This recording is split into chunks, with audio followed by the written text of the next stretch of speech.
Hey,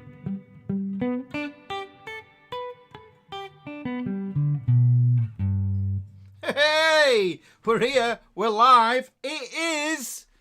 Guess what it is, that guys? It's Wednesday. It's only just Wednesday, the 30th of July, 2025.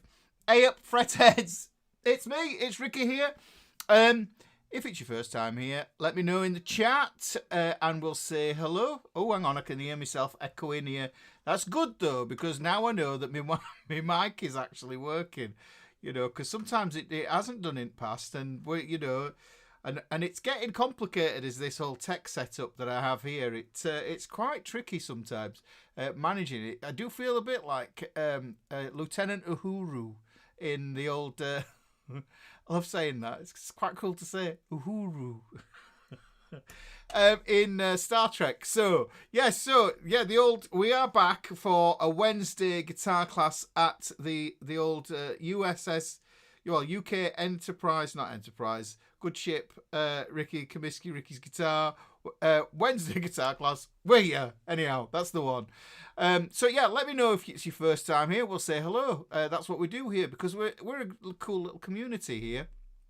And we are back, as you can see, doing lessons from the book here. There's the lesson pages up there in that little ticker. I will turn that off in a bit once everybody has acclimatized themselves to what's going to be going on today, including myself. So, what I was going to say was that today's topic is, well, it's from the book. This is what we're back on the book. I know the last few weeks we did some really heady stuff. We got into harmonic minor and all those, some of them chords from harmonic minor as well, and all that stuff. And it was all very, very in-depth, let's say. Yeah, not beginner stuff, yes. But, like I said, I wanted to preface some of the future lessons with that information. So some of that stuff that you did last week, the other week with the harmonic minor, you'll go, oh, and it's going to crop up today. It's going to crop up today because what we're doing is we're looking at page 60 and page 61 of the book. Now, this is something that I called the forgotten soloing method because, back in the day, the kind of like the sort of Jimi Hendrix pentatonic scale, the AC/DC kind of way of doing solos was really, really popular, and the jazz way kind of fizzled out a little bit, apart from amongst the jazzers. Jazz has seen a rise, I think, in modern sort of guitar playing and music these days. Everything's jazz tinged these days, and it made a comeback. It's made a comeback. I do think that since sort of like the 2000s, mid 2000s, it kind of made a comeback. But so this is really essentially going back to that old way that the jazz guys used to do stuff, and really kind of how I became aware of this was in the town where I live. There was a guitar shop. That was church. That was church to me. I would turn up every day and worship at the altar of rock, all the guitars on the walls, and used to get some really interesting conversations with people there. And the guy who owned it, a couple of times he says, "You here again?" Yeah, well, I used to have lessons off him, so that was good. But anyhow, I was talking to a guy, and we were talking about Charlie Christian and about how Charlie Christian basically used chords. He used the chords as his focus area for doing these solos, and this is something that I later on grew to understand as being chord tone soloing.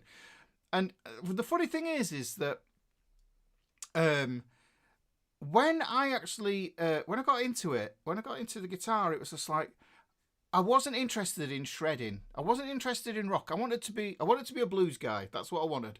I wanted to be a blues guy, and so I wanted to keep it very, very simple.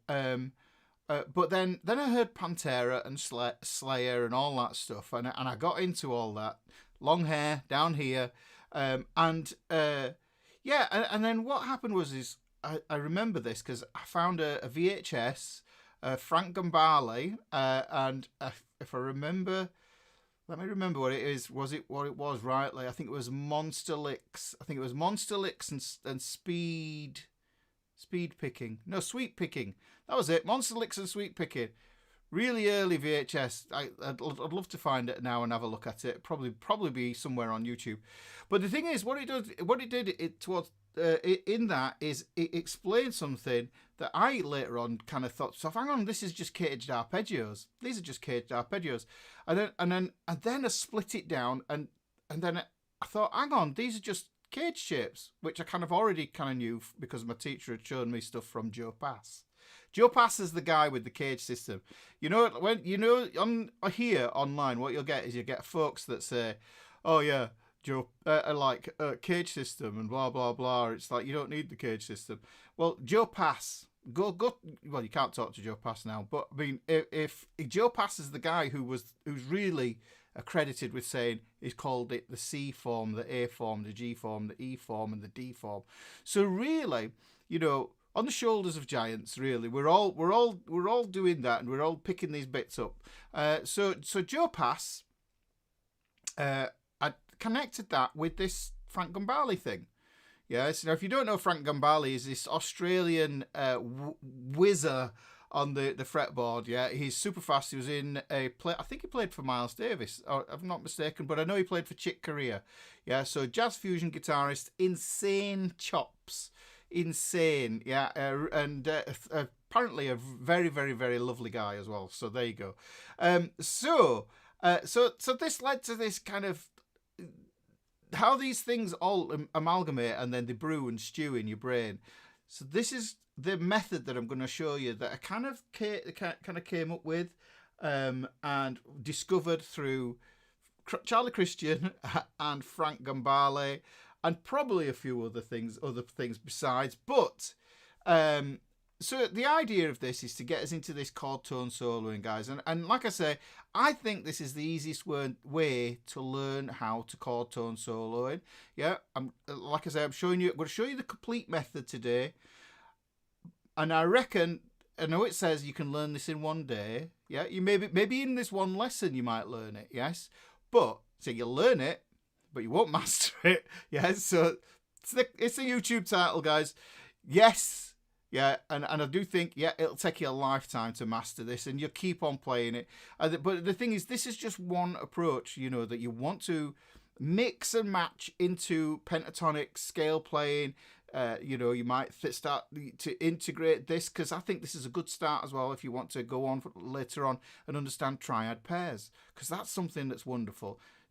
So you can always develop this, but it really is the simplest way, I think, to do this. But we're not going to be doing any sweet picking or fancy jazz chords today. We're going to keep it very, very simple. And I have got an Oasis classic lined up today to show you how you can apply this as well. So that, I think that's important. I think that's important that we have that as well. So you can see it in use. And there will also, I'll be setting some homework at the end as well, guys. Yes, what's the point? You come to class, you can't come to class and not expect homework. So that's what today's lesson is all about, guys. And like I say, the foundations of it are published in this book here, page 60 and page 61. That's in the book. And if you don't know what the book is and you've never been here before, then like I say, let me know it's your first time.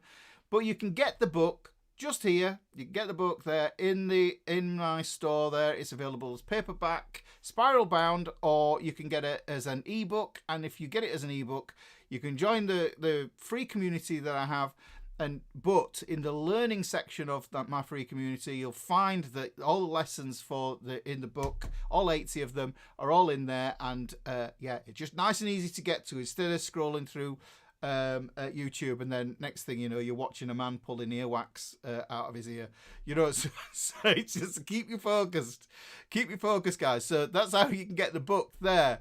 Right now, and he also mentioned Fretboard Fraternity, which is my free community, which is just there. Right, so go there. You just come along and hang. It's a cool place to be, guys. It's just like there's loads of cool people in there. I think Daryl was showing us his latest guitar build. Very, very nice there. If Daryl's in the chat today, we'll find out in a minute when I do roll call. And that's going to happen soon. So, Fretboard Fraternity. And as ever, for the Wednesday guitar classes, what I do is I put any PDFs that I generate, and I put them in PDF Club, which go into PDF Club, which is a part of the, so it's a secret part of the Fretboard Fraternity. You just click on a button, and, oh, there it is. But it's an email. You get it as an email with links to the PDF and to the video so that you can study this stuff when you want to. Nice and convenient. We'll see. There's a lot of PDFs. There's going to be a lot of pages to this because it does connect to other things. Like I say, it depends on where we get today.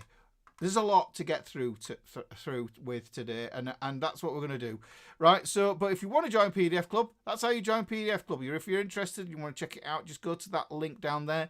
Mrs. Ricky she has ordained us with her presence today. We actually have Miss Ricky as well, who has ordained herself also with her presence, and they are now manning the chat there. So Mrs. Ricky will put some information in there about PDF Club throughout the session today. If you're interested in that, click on it, have a look, and that's all I can ask. And that's how you can support the channel, guys. That's the best way. So what I'm going to do is I'm going to take that down there, and I'm going to do roll call, guys, because it's time. It's time to do roll call. What I like to do is I like to say hello to everybody in the chat. Now, like I say, if it's your first time, yeah, you're going to go, what's he doing? Just talking to people like this. It's because we're a community, guys. This is what we do. And don't worry, because what we do as well is we take the lives, we trim all the chat and everything else out, and we just make a concise lesson with that, and we publish that on a weekend. So if you want that, then you might want to wait for that. Then that's okay. I understand. Yes. Oh, Mike. Oh dear, what's going on there? Cable coming out there, trying to come out and making noises with the reverb. But there you go. Right. Okay, so what I'm going to do is we're going to go through the old chat there. Now, do you know something? I caught this earlier, but it says that Christopher Campagna is #1 here in the chat, but I know for a fact he isn't. Because I was looking earlier on, just as I was just doing through everything, it was Chimp #1 that was first in the chat. Because it says #1. Oh, and look, have you seen in the chat, guys, you've all got like little things next to your names and stuff. Like, it's new stuff. It's beyond me. I don't know if that's important. Is it important to you? You know, seeing stuff like that in the chat. If you're the first one, second one, third one, to turn up today, I don't know. But we do have Christopher Campagna in the chat. It is roll call. Yes, roll call. You don't have to do star jumps just yet. Yeah, when the lesson starts, if you're late, that's when you do star jumps. Everybody knows there's going to be a bit of waffle at the beginning. So here we go. We've got Scuba Trooper in the chat. Chimp #1, Stefan Weber is in the chat. Michael Davis, hi Ricky and Mrs. Ricky. Scuba Trooper. How people are saying hello to each other in the chat here as well. Relaxing meditation. Good evening, Ricky and family. Also, everyone watching. I'm looking forward to another great lesson from you tonight. Keep up your great work and inspiring us on our journey. Oh, thank you very much, Relaxing Meditation. It's the mission. You've got to have a mission in life, and this is mine. So, Chris Huston is seated and highly motivated for class in North Carolina. We have True Sean Armour. He's in the chat. Sup, kids? He's so cool, is Sean. Jerry Lindy is in the chat in Sweden. Dem Ravens is in the chat. We've got Patrick. Hey up, Patrick. Good to have you. Patrick says, let's add it to the broadcast, see what it says. Good evening from West Brom. Been a pleasant day. Ozzy Osbourne's funeral today in Birmingham. Massive turnout. I bet it was. I'll check that out later on and just have a look and see what it looked like. You know, I bet the streets were lined with folk in Birmingham.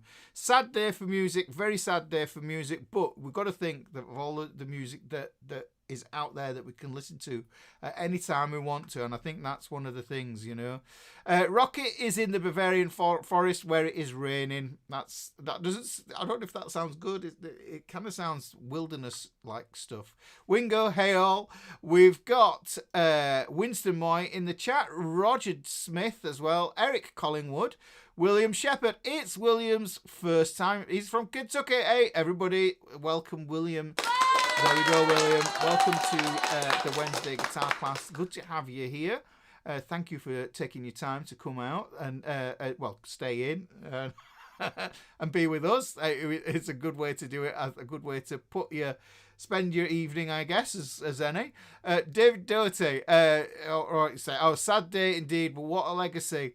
Seems weird so shortly after the final gig. Does, doesn't it?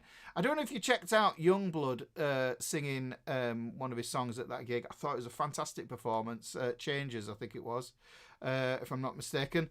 But I watched that. I thought it was quite moving. Carolyn is in British Columbia. Stuart Smith, hi all.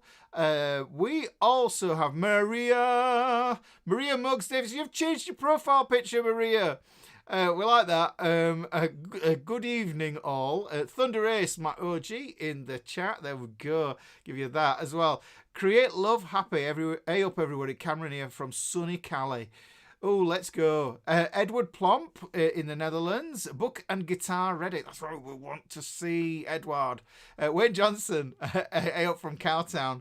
Craig Tatton. Craig is joining from the woods. Is everybody in the woods today? What are people doing in the woods? You're not in the same woods as Rocket, are you? Let's have a look. Just some camping expedition I haven't been invited to. Vicky DeMayo, happy Wednesday from Lexington, Kentucky. Robin Tate's in the chat. Nice to have me back. Thank you very much. Yes, just a week off. Not the same when you're away. We could write a song about it, couldn't we? And maybe drink a bottle or two of wine and sing around a campfire. We've got Drew Dunn in the chat. Here comes the man. Hey, Dharma Queen.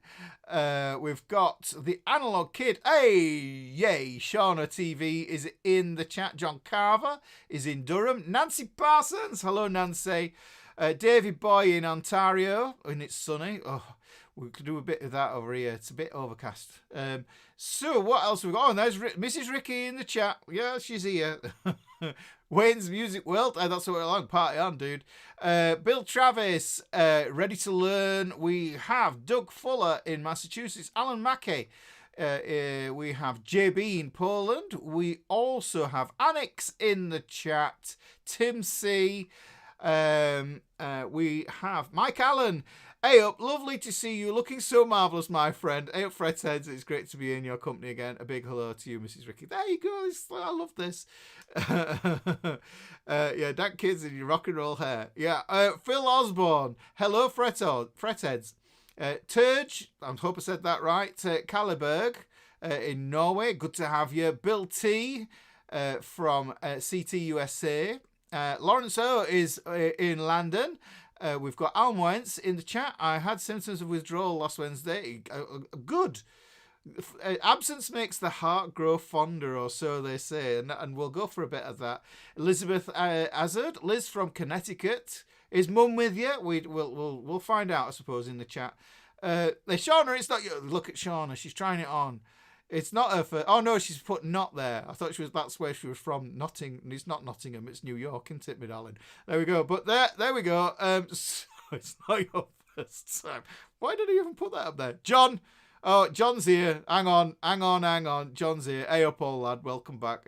What we're gonna do then? We're gonna do him. Now then, lad, John. You get a now then, lad. It's a special one just for you, that John. Communication director. Oh, cracky. It sounds hot in some of these places. Let's have a look. Carl Whitehead. Hey, Ricky, may have forged the first Fretboard fraternity supergroup today.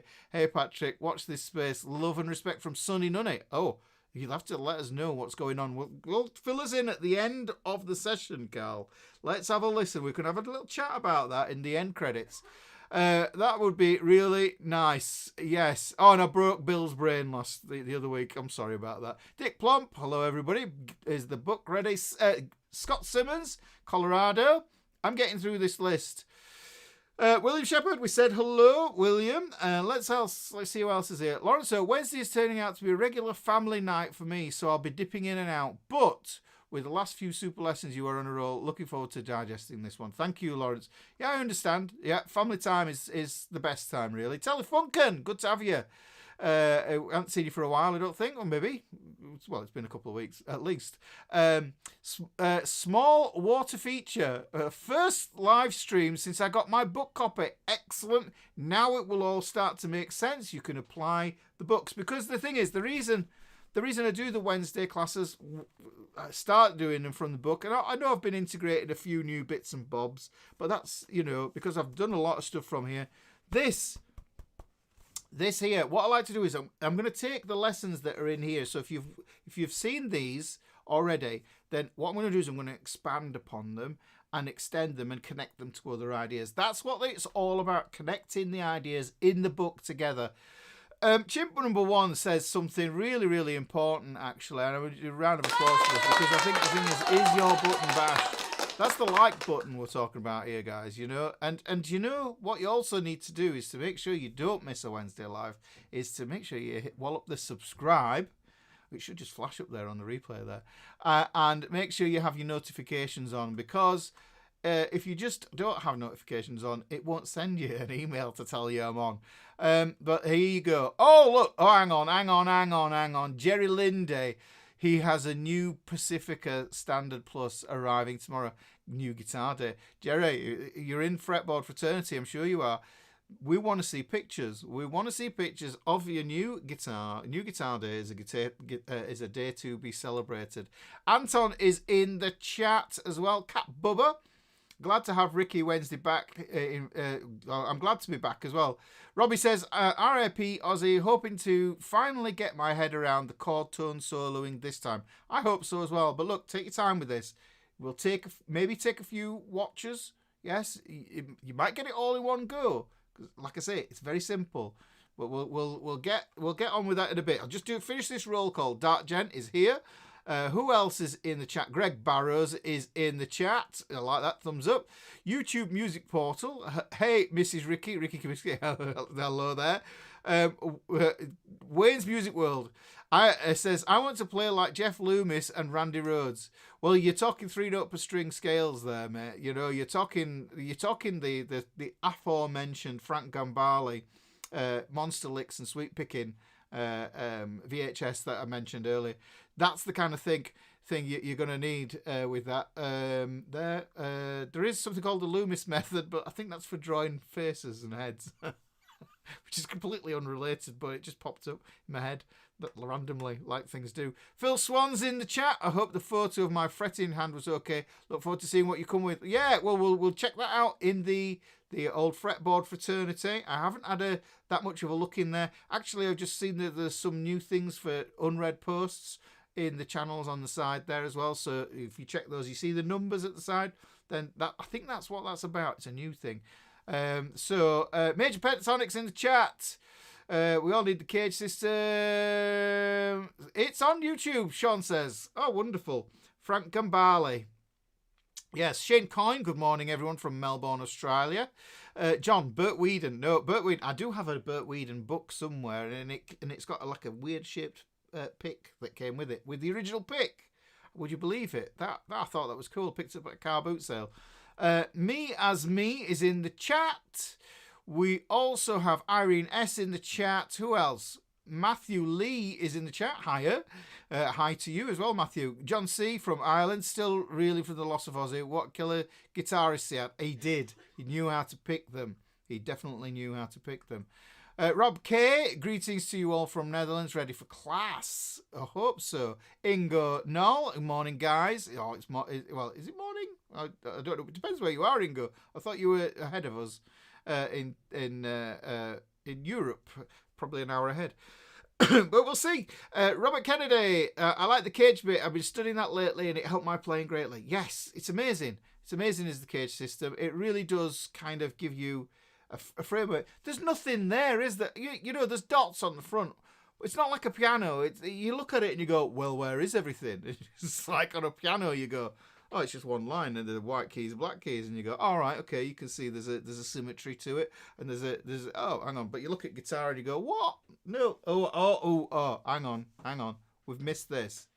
Yes, the disembodied hand bringing me a cup of pale looking Yorkshire tea here. I'm going to give you a Yorkshire salute. Eyup. It's very hot. It's very hot. Yeah, that's hot. That's a good one. Thank you very much. It will keep me replenished as I go through today's lesson. Thank you very much.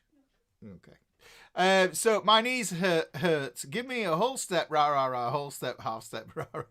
That's my cheer for today. I'd love to see a video of that. Ronnie River Music in Germany. Joe Harvey in California. Vacation starts on Friday. Vacation can start on any day. It's one of those. The numbers participate rank those who participate the most. Oh wow, that's cool, isn't it? John Essam, evening all. Apologies, can't join you tonight. About to go on stage for the first time. Oh, with band playing bass guitar, which I only picked up the first time last week. Wish me luck. That's it. That's all you need is bass. Yeah, you just pick up the bass and just join a band. It's a lot easier than doing guitar, if I'm honest. If I'm if I'm seriously honest, yeah, it is a lot easier. You still have to know your theory, and you still need to know your way around a fretboard. But I do think it's not as it doesn't seem to be as involved. Maybe I've not delved into it that far, but I'm flippantly saying that. I'll have loads of bass players saying, "You're not seeing me, mate." And that's it. So, what's his name? From over the valley from me, Danny Sapko. Don't him saying out. So, what have we got going on here? The Analog Kid spent most of it yesterday learning playing Iron Man. Good stuff. John, enjoyed this gig, mate. And we have to report back and tell us how it went. We're really interested in that. Three Dogs Brewery is in the chat in Tennessee. Michael Davis, Angus McDonald, Los Samith, what's up, Ricky? Glad you're back. Let's shred. Rennie Hartman is in the chat. Who else have we got? We're getting to the bottom. Kevin Hall, Surfing Cranula. We've got Drew Dunn. I've mentioned Drew. Mary Eyup from Colorado. Missed you all. Oh, that's lovely, isn't it? Jose Casanova in Florida. Noel Rodriguez in Greensboro. Just in time. Let's have a look. Joe Burnham is in the chat in Athens, GA. We also have Gumby Scores, Eyup FretHeads. Who else? Parker Fly, Rook. Who else? We're getting to the bottom now, because as soon as I get to the bottom, it's going to be time to start. My knees hurt. All those 80s VHS guitar tapes are on YouTube, Hotlits, etc. Do you know something? There used to be, I'm going to get into the lesson, but there used to be a shop in Huddersfield, the bottom of Huddersfield, a second-hand shop, where you could get air rifles, guitars. There were guitars in the window, and that's how I discovered this shop, because there were always like 3 or 4 different guitars in the window, but there were more guitars inside. But there were always like boxes of guitar magazines, like Young Guitar and Total Guitar, but all the American stuff. But there was always a healthy smattering of the VHSs, and I bought quite a few of them, because that was the only way. There was no internet. Just those VHSs. It's like, and I think I picked up a copy of Paul Gilbert, his REH. I think there's just absolutely tons of them. They're all good stuff, all really good stuff. But they're here on the YouTube now. How amazing is that? Brilliant. I think that's brilliant. Anyhow, so what I'm going to do is I'm going to take the ticker off. Boom. We'll take that ticker off there. And then what we're going to do is we are going to get started with this lesson. So like I say, what we're going to do is I want to preface today as well with a mindset thing, really. I'm going to get my pen out, because I'm going to write this down. and write some stuff down. I'm going to got a few bits to show you. So we're going to do a bit of pen and paper. Oh, Graham Penfold, your turn to do the washing up. It's also your turn to do 10 star jumps, Graham, because I've started the lesson. That's the way it works. That's the way it works, sir. Yes. So what we're going to do is I'm going to get into this here. So we can, as guitar players, get paralyzed with thinking too much about the music theory aspect of things, and that's not what it's all about, really. Because, like I say, it's all about playing songs. It's all about creating music.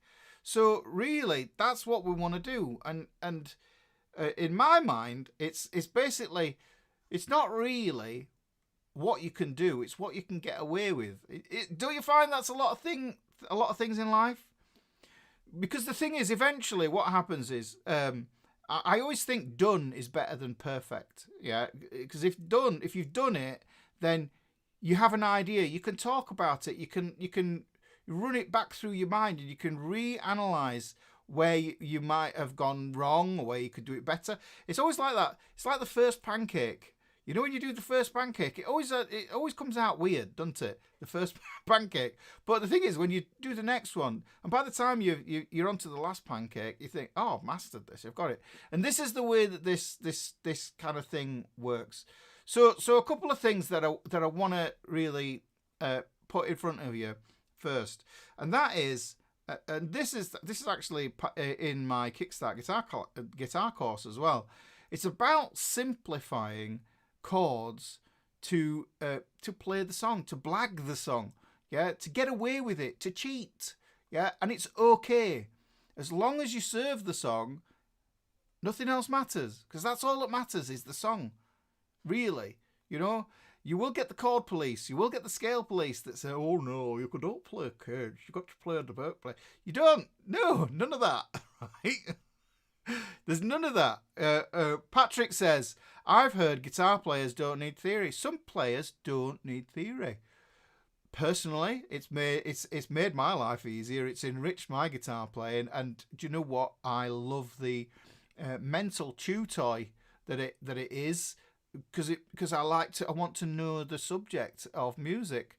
I don't want to be a passive observer wondering where these things, it's like, I don't want to just watch the magic, I want to be able to do the magic. So that's the thing. So the theory is great, because I kind of think it's like, when you build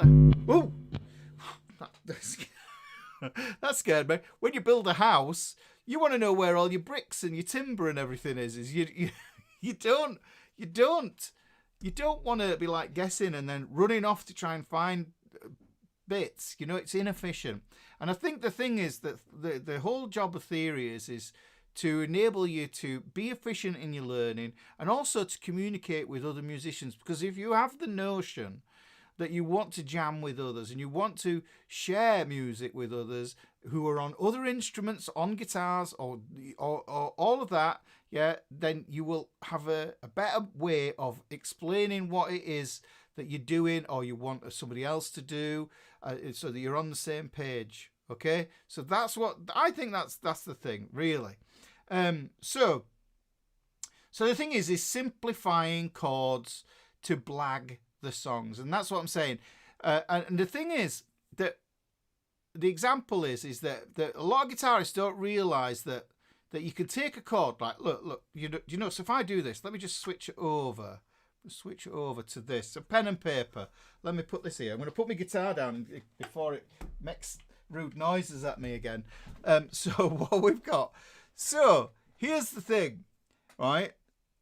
A lot of people don't realize you get faced with this. So this is really sort of going to help you to think about how you can simplify stuff. Yeah, this is going to get into everything. So we've got G7. Let's write a chord out. G7 flat 9. Okay, so you might look at that, and this is the thing, you see, right? This is the thing for me. It's like, I remember that whole Charlie Christian thing. Like I said, that guy who was in the guitar shop with me, and he told me about, you know, Charlie Christian and saying, you know, it's like chord tone soloing.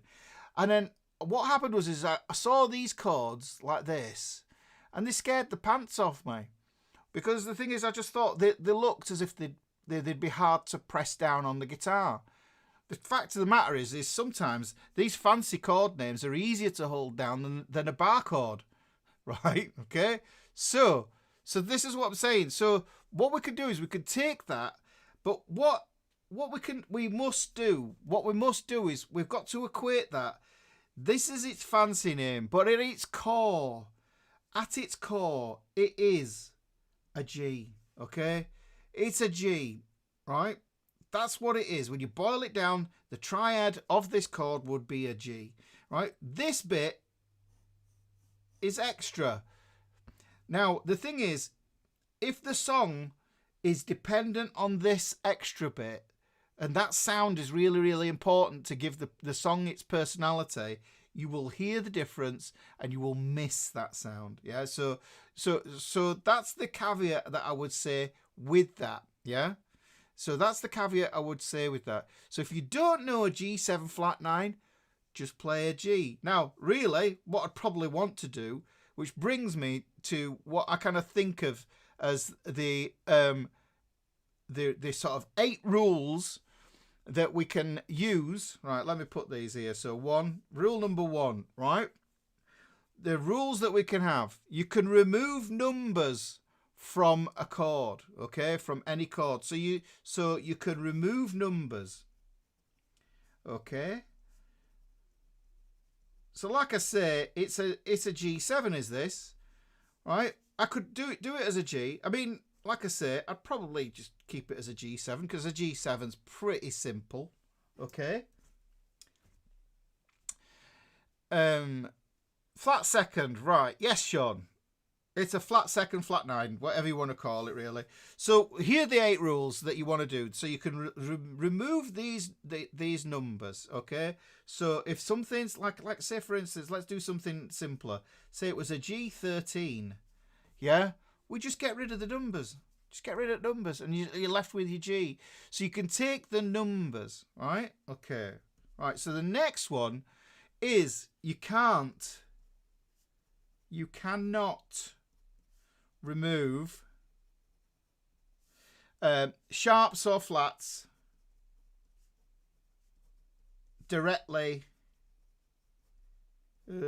after the initial, my writing's awful, letter, because that's the chord name. So what I'm saying is the root note. So say for instance we had like, let me put this here. Say this was E flat 7. Well, the thing is, you might look at that and think, all right, well, I can take that flat there, that E flat 7. Now you're asking yourself, well, what does that flat 7? Hang on, that's a bad one. E flat 7. No, that's okay. Right, what I can do is I can get rid of the number. But if I get rid of that flat, then what I'm doing is I'm changing where the chord lives on the guitar. I'm changing the chord. I've dropped it. I've raised it up to E, because before what it was an E flat. Same with, you know. So if I did that with F sharp 7, let's do that. I get rid of the number, but if I got rid of the sharp, then I'm left with an F, which is completely the wrong chord. Yes, because it's a half step out. Okay, so what we end up with is we don't want to do that. So you can't remove sharps or flats directly after the initial letter. The initial letter is generally your root note. Okay, so it is your root note. Okay, rule number 3. Right. So the thing is this kind of the same one. So if we looked at this. Say I had A flat 13, for instance, yeah? This can only be A flat. We can only devolve it down to that, yeah? Whereas something like A flat, so well, actually in this instance, We could, if we know as how chords stack, we can even take this down to its 7th form. Yeah, but something like this it's a bit more obvious. A7 flat 9, for instance, yeah, can become A7 or A. Yeah. So the thing is, we're doing that same thing there, but what I sometimes think is when we get the extensions, because this is an extended chord, because you've got this colour in this one, in this 13 here, if we don't retain part of that there, especially on a dominant sound, then you're going to lose a lot of the flavour of it. And I would probably substitute that for that. So if you had something like an A flat 9, an A flat 11, an A flat 13, then I could always slim it down to this. But at the bass, just backing up, we just boil it down to an A. We could just make it as an A there, right? Number 4. You can't remove minors, okay? Because if you do that, you're changing the tonality. So what I mean by that is, so say we've got something like C minor 9. Actually, let me do this. I'm going to write C minor 9 in a few different ways here. So I could write it as CM9. Yeah, look at this. I could even do it like C-9. This means the same thing. Oh, hang on. Let's do it in long form. C minor 9. So you see, those are all different ways of writing that there, right? But one thing that I can't do is if I get rid of that minor out of it, it doesn't matter. Yeah, if I get rid of the number and I get rid of the minor, then I end up with just a major. You see, so this is why major is the most important tonality. The minor that we add to the chord name is a modifier. It tells just like diminished or augmented does. So I just want to make sure that this makes sense, because we're just boiling it down. Hopefully you'll see that as we go through this is going to be the most important one there. This becomes the most important one here, but we've got to retain the minor. And this tells us about that duality, isn't it? Because look, guys, it's about major and minor, Mr. and Mrs. Yeah, that duality. All right, so we've got that. Number 5. Can I make bigger? What's going on? Is the screen okay? Can I make bigger? I don't know if that's the screen. Is that fine? There, Rocket. Number 5. I'll carry on with this. Right. So when it comes to chords with alterations, yeah. So you'll see chords that got flat 5s, sharp 5s. Yeah. Let's see what else is there. There's flat 9. There's sharp 9. There's other. You're gonna get other ones. Sharp 11. Sometimes that's called an augmented 4th. Stuff like that. Yeah. You can ignore those alterations. You can ignore them. Right? You can ignore them. I'm just wondering why that's. Have I got my zoom on there? Like this? Do you mean like this? That better? Okay. I'll zoom in just a little bit there. Oh, I'm going to just drop that back actually, Rocket, because I know it'll mess up James in the post production. Oh, you meant the chord. Okay, well, we'll get to that. Can you make them bigger? Yes, you can. Yes, you can. Yeah, that's why I call it the full chord. Yes, when I call it the full chord. Look, so root, 3rd, 5th, 7th, 9th, 11th, 13th. It's up to you. That's your foundation. Triad. Remember, your 7th bridges you into the extensions. Yeah, so the thing is, you can go as far up as you want. Yeah, it's just how many fingers have you got? How many strings have you got? You know? So these sharp 5, minus, sharp 5, flat 9, F sharp should be major 7. F sharp can be minor 7. It can be whatever. Okay, so so what we've got there, we can ignore those, guys. But like I say, you are going to sacrifice, you are going to sacrifice some stuff for the sound here. The exception, right, except, right, with the sharp fives, yeah, minor 7, flat 5 chords. Minor 7, flat 5 chords. We've got to keep that flat 5 in because this is the way we're going to understand that sound. Yeah, we can't change that at all unless you completely substitute another chord for it. Yeah, and here's a little thing to know, guys. Any minor 7 flat 5 chord can become a minor triad if you move it up 3 frets. Yeah, so for instance, right, so let's put a little example in here. So I had F sharp minor 7 with a flat 5 there like that. If I wanted to do that, yeah, I can move that up to, if we go up a minor third, that's going to take us to A minor. If you played those two chords, the F sharp minor 7 flat 5 and the A minor, you'll hear, yeah, you'll hear that they sound very, very close. Okay, so it's something you can do there. But look, yet again, what we've got, we're just boiling everything down to major and minor. Yeah, so all this gubbins that we can add on there, apart from the minor 7 flat 5, we've got to retain that flat 5. But that is, closer to being a diminished triad. So look, we've got a minor. This is a simple A chord. This is a simple C minor chord. This is a A minor chord. This is a G chord that we've talked about so far. Number 6. Hope I've got enough room on my paper. Right. You can drop all notes after a slash. Now, if you're in the UK, that might mean something completely different.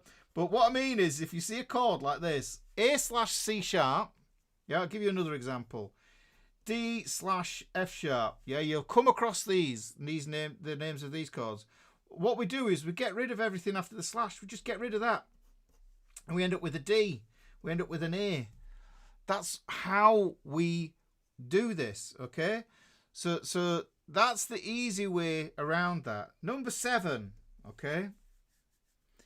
Number 7, what we could do is we can use, like we talked about the other week, power chords. Right? We can use power chords because power chords they're just a dyad. They're a root and a fifth. And the thing about that is there's no tonality specified in there. There's no personality in the chord. It's a very, very stable, bland sound. The more notes we add, the more rigid and more complex the chord is going to sound. The more we strip away, the more simple and basic it's going to sound. So a root and a fifth is the most basic sound that we can have, that we can use. So that's the way to do it. That's why I was talking about that the other week, about using power chords when we did power chords, guys. And rule number 8, and this is the one that's going to... Dem Raven says, does that mean you can make a power slash? You can have power chords that are slash chords. We've got that, okay? But here is the one that I want to get over today. And the rule that I think use, yeah, we're going to use major and minor triads. Right, we're going to use major and minor triads, which is what we're going to do today. No need to think about big, fancy, expensive sounding chords. I suppose that's kind of like the conclusion, really. If you take all these rules here, you try and boil everything down to this major or minor, yeah, major or minor, these triads here. Now, call them triads, yeah, but really they're just chords. Right, that's the way we think about it. Triads can sound a little bit scary, I think. You know, you think about it, it sounds technical, doesn't it? And if something sounds technical, it can immediately feel like a barrier. Okay, so John C says, does a flat 5 usually mean a diminished chord? Yes. And that's why I'm saying, you know, I've simplified this today for today's method. What we're going to do is we're going to do major and minor triads. Yeah. Now, it just so happens in the handout that are done for PDF Club, I have included the other triads because there are 6 main triads. We have major triads, minor triads, we have augmented triads, we have diminished triads, and we think of suspensions. So sus4 is a triad, and a sus2 can be a triad as well. So that's the way I kind of think of it. Those are my triad. That's my triad family, 6 of them. Yeah. So the flat 5. See that flat 5? Start thinking to yourself, this is diminished. Yeah. So that's in the PDF for PDF Club. That's going to be in there as well. So I've done lots of stuff for this, but obviously this lesson is the thing where I show you how the major and minor is going to work. All the rest of the other stuff, the augmented and diminished, that comes a bit later on. So those are your rules. Those are your rules, guys. Those are the rules there. Now, major and minor triads, well, we're going to do is chords. So when we're with guitar, we're going to look at caged, right? And like I say, what we're really going to do today is we're going to take these 5 shapes that we get in caged and we're going to strip them away to just 3 shapes. We're going to pick 3 shapes out of this because these are the easy ones. If you know, if you've been on the channel before and you've seen this lesson, you know I love the 5R3. The 5R3 second inversion triad. I love it to bits because it's super, super useful for you to be able to see. Right, well, what I'm going to do is, while that's there, I'm going to just jump into the chat and make sure everybody is cool. We don't want a repeat of 2 weeks ago. And let's have a look. Sean says, what are we calling these 8 rules? Well, there's 8 of them, so I wrote them down. I just called them the 8 rules. It's just basically if you want to think to yourself, if you want to have, you know, like you think to yourself, you see a chord and you go, oh, it's got a load of numbers. I can remove the numbers. Yeah. You can, you know, so say it was, I don't know, something with the sharp 11. Yeah. You can get rid of the sharp 11. Yeah. But you can't get rid of some parts. Yeah. Because you could, you've got to be really, you know, careful with this. This is why, actually, the best thing is really, Sean, for me to be able to get this through is, like I say, I've got an Oasis tune lined up, and what we're going to do is we're going to use it practically. We're going to apply this to this. So really, that's the thing. So just 8 rules, yeah. So that's what we've got there. Okay, they're not really commandments, but they're just helpful to so that you can. The ultimate goal of all these rules is to be able to get it down to the simplest chord sound that you can. I mean, I'm saying that I just thought of another one there. The 8 rules of chord rules is, you know, say it was a diminished one. Could you get rid of the 3rd? I don't know. But if you had just the tritone, then you got the root and you got the flat 5th. Then you're kind of thinking to yourself, okay, well, you know, the root and the flat 5th, that sounds like it could be diminished, but a flat 5 could be equally a dominant chord. So the thing is, it leaves it a little bit ambiguous, you know, so you're using a dyad there, just like a power chord. But really, what we want to do is we need to explore major and minor first before we get into any diminished, any augmented, any suspensions or anything like that. Okay? More like guidelines. Yes, small water feature. Drew Dunn. So flat 5 equals diminished, sharp 5 equals augmented, and 5 is stable Mabel. Absolutely. Yes, 5, the 5th against the root note is extremely stable, and that's because of their harmonic series, you know. So this is the thing. And Carter says the most important thing there, right? Simplify the work, easier to play, because it's more important to do the simple things well than doing difficult things badly. Yeah, right? That's what we want to do. We need to just make sure that we have this basic framework. And once we've got this basic framework, then what we can do, Bill T's just throwing a spanner in the works with the Hendrix chord. E7, sharp 9. You know, it's like, you get rid of sharp 9. Yeah, you've got an E7. Get rid of the 7, you've got an E. Yeah? You see what I mean? So the thing is, you can always take it away. Chop it away. Right? So yeah, anyhow. I think that's the best way to look at it. Right, so any other questions? Let's see if we're okay here. I just want to make sure that we are all hunky-dory. Wonderful. Yeah, keep it simple, stupid, that says Patrick. Kiss, we've got to keep it simple. Yes? Right, I'm cutting 5 strings off. Who was the band? Peaches. Presidents of USA. The guitarist had 2 strings and the bass player had 1 string, as far as I remember, and they became rock stars. It's not, like I say, it's not what you can do, guys. It's what you can get away with. Yes? Done is better than perfect. Yeah? Once you have the framework, then you've got a foundation to say to yourself, all right, I know where all my major and minor triads are now. Okay, can I start applying another lesson from the book? Yes, another lesson from the book, which is, where is it? It precedes this one, actually, I think, somewhere. It's called the chord tone connection. Yeah, where we talk about notes that orbit around shapes. Yes? We have a chord. We think of it as like the sun in a solar system, and the other notes go around it, and they all affect each other, just like, you know, like your horoscope sort of thing.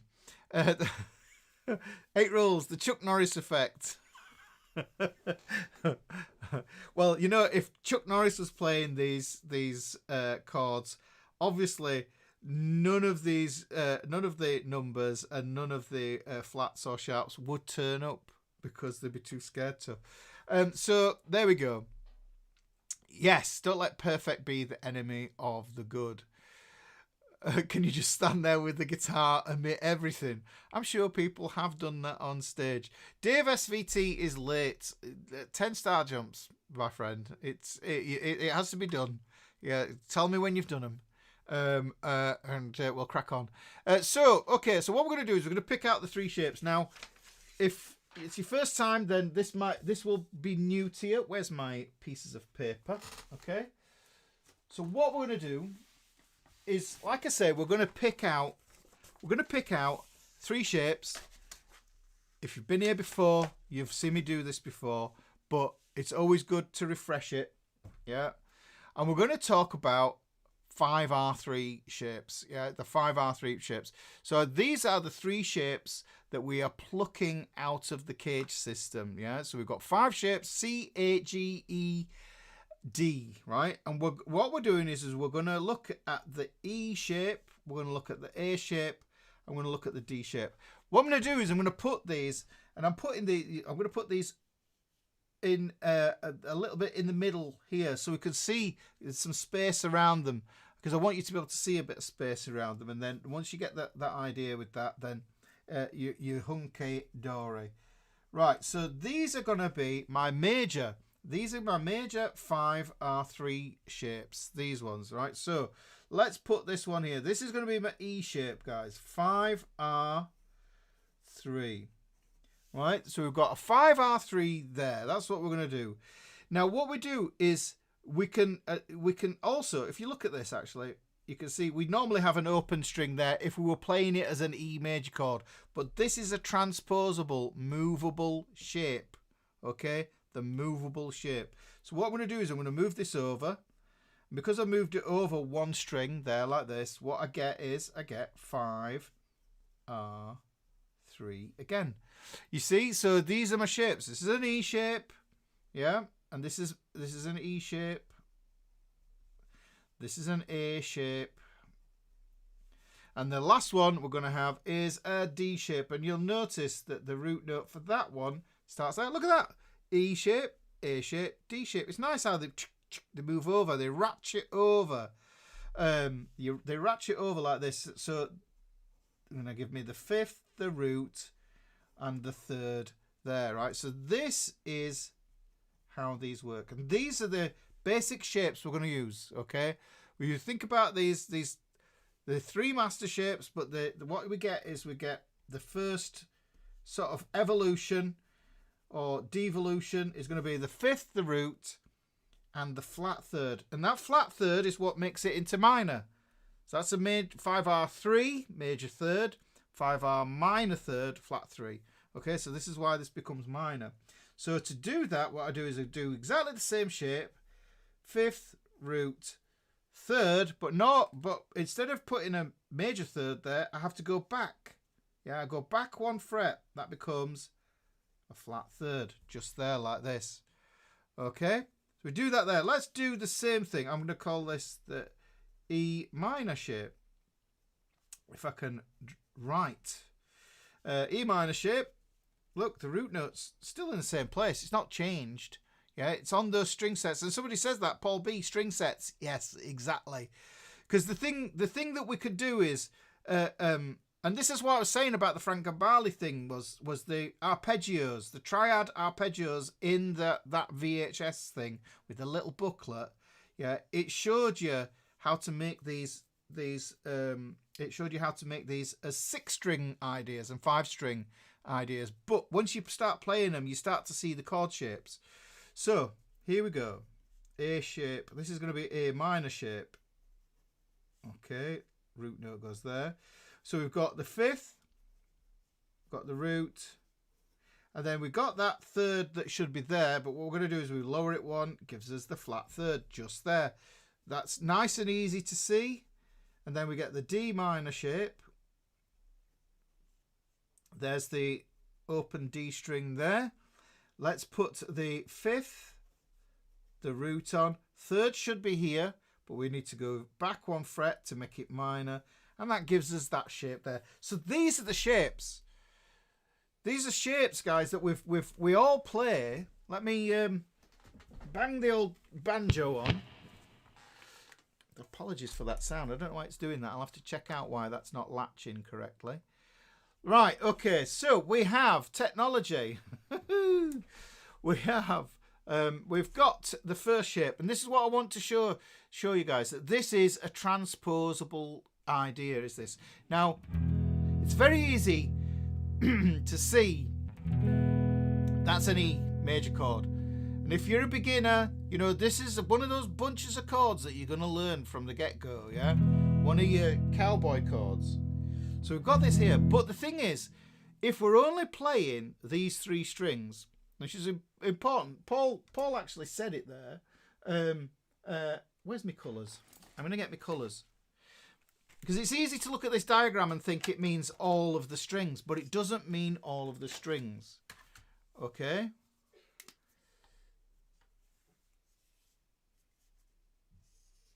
Look, that's the string set, and that's drawn those horribly wonky, Ricky. But there you go. It is what it is. This is a live show. It's not pre-recorded. So we can look, we can see the string sets. And a string set is basically 3 or more strings. Yeah, we have string pairs and we have string sets. So this is a string set. And when we think of triads, we think of them living on string sets like this. Yeah. So this whole thing as well, guys, I'm just showing you how you can use this with the 5R3s. We can do this with the C major, you know, with inversion shapes as well, and that's where you start getting some interesting stuff. Actually, where am I? Where's my little sheet of paper that I had here? Because what I wanted to say is, yeah, I just want to quickly come back to this here. I just want to talk about the let me put this on this one here, right? Just want to quickly talk about that root, third, fifth. We get this little triangle, yeah, And so the thing is, if we start on this note, this is called root position. So if we went root, third, fifth, that would spell out our root position triad. However, if we started on this one, third, fifth, root, this would be a first inversion. Okay, if we started on that one. So that would be third, fifth, root. If we started on the fifth, which we're doing in this would be the second inversion. Right? So that's the second inversion. That's the first inversion. That's the second inversion. And that's the root position. So that's the way to see that how these go around in the inversions. Okay? So just wanted to just briefly touch on that one there. But we'll come back to that. So the thing is, I know people get this mindset that that's the only place that shape lives.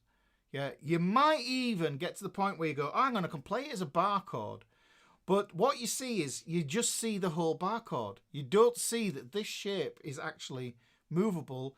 And if we only play it on these 3 strings, it is exactly the same as playing the chord. You're just playing the chord. So that's a G. Now look at my fingering. I'm just using same one there. So this is an E. This is F. This is F sharp. This is G. We can think of this as G sharp or A flat. There's A sharp or B flat. There's B. And I'm just carrying this shape on. And that's what gets me my chord. Okay, that's my triad. I'm just outlining it there. Now you can see, like I say, I had this major one and I had the minor one. Now, when we play the E major shape like this, what's easy to happen is when I take my finger off, you don't see the note. You don't recognize that the open string is important in that there. If I put that fifth, root, flat third, it's hidden under there. Now it becomes more important when you see when I play it as a 3-fingered shape like this. Yeah, so that's an F minor. This is an F sharp minor. This is a G minor. So this becomes this movable shape. That's an A. That's an A sharp or a B flat minor. That's an A minor, I should say. That's a B flat minor. This is a B minor. Yeah, this is a C minor. So all I'm doing is I'm keeping the same shape there. And that is the E shape. All from that. That's the master shape. That's the first deviation from the master shape. Yeah, the devolution, if you want to think of it in that way. So that's the first of the 5 R3 shapes. The next one we want, yeah, is this one here, the A shape. We'll go like this. Okay? For simplicity, I'm just going to hold it like this. 5th root 3rd. Okay, so we've got that there. 5th root 3rd. Now, the easiest way to look at this, I think it's interesting to see this. If we look at that group there, that's the major. And this is actually a little trick, guys. Look at this. Hang on. We need to hang on, let's go to main camera. There we go. Get on the right one eventually. Right, let me just preface this. And we'll type in the chat, who struggles with knowing how to find the relative minor to a major key? Yeah, it's simpler to do it on guitar than it is to do it with music theory. All right? It really is, yeah? Who struggles with that? Type in the chat, let me know. I could do with some lift music here. Yeah? Who struggles with that? Who struggles to know what the relative major is to the minor? The opposite of that. Okay, let me know in the chat if you do, because this is really, really important. David says, "Can you touch on the Rosetta interval stone?" That's something a little bit more involved than this. 2 frets up from the. You do the relative is the 6th chord, but the thing is, it is the 6th chord. But look, say you're in the key of F sharp major. What's the 6th chord?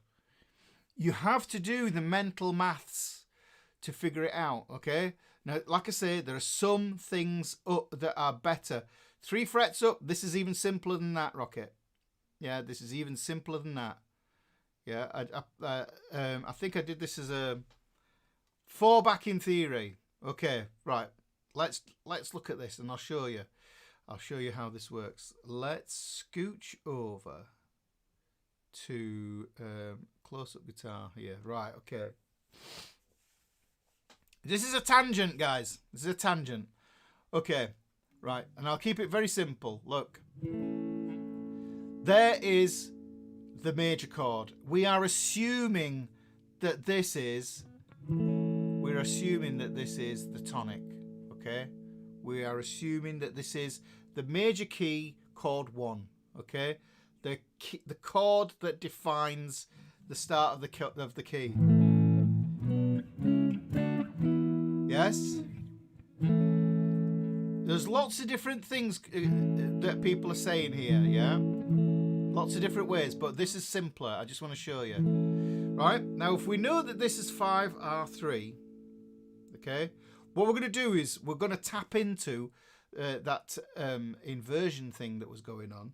And we're going to drop it down 1 string, guys. Down 1 string set. And what happens is, yeah, we get the flat 3rd, get the 5th, and we get the root in that shape there. Do you know that there's a hidden E minor in the open strings here? Yes, and this is why this harmonic thing works. Look. This is an E minor chord. There's the root, there's the 3rd, there's the 5th, okay? So we get the same thing here. So this is the root note for the relative minor. There's your major, there's your minor. Okay, that's your chord 1 for your relative minor, chord 1 for your relative major. They're just under each other, like that. And that's going to be the same no matter where you move. So say I did this in a key like this. Look, this is the key of B flat. Yeah, there's the full chord. There's the full chord of B flat. Great little tangent, this, guys. There's B flat, okay. If I hold that down there, I know that that's my root note. It's a G minor, okay. That's gonna be where my minor is. That's also where I'm gonna play my box 1 pattern. So if I get a B flat,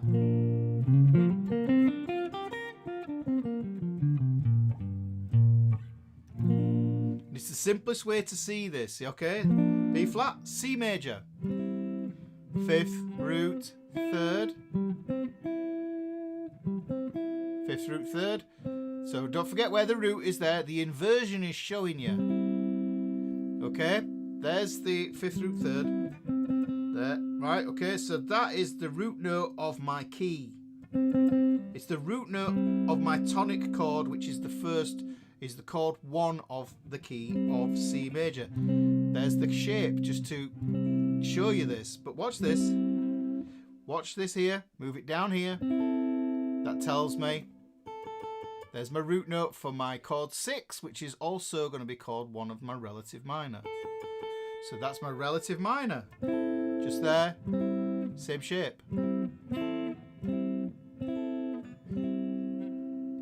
Crossing the B doesn't change the shape. Well, the thing is, Paul, what's going on is that when we're moving over, we're not keeping the same tonality. This is major, this is minor. It's ironed out because this minor comes from an E shape. It is an inversion.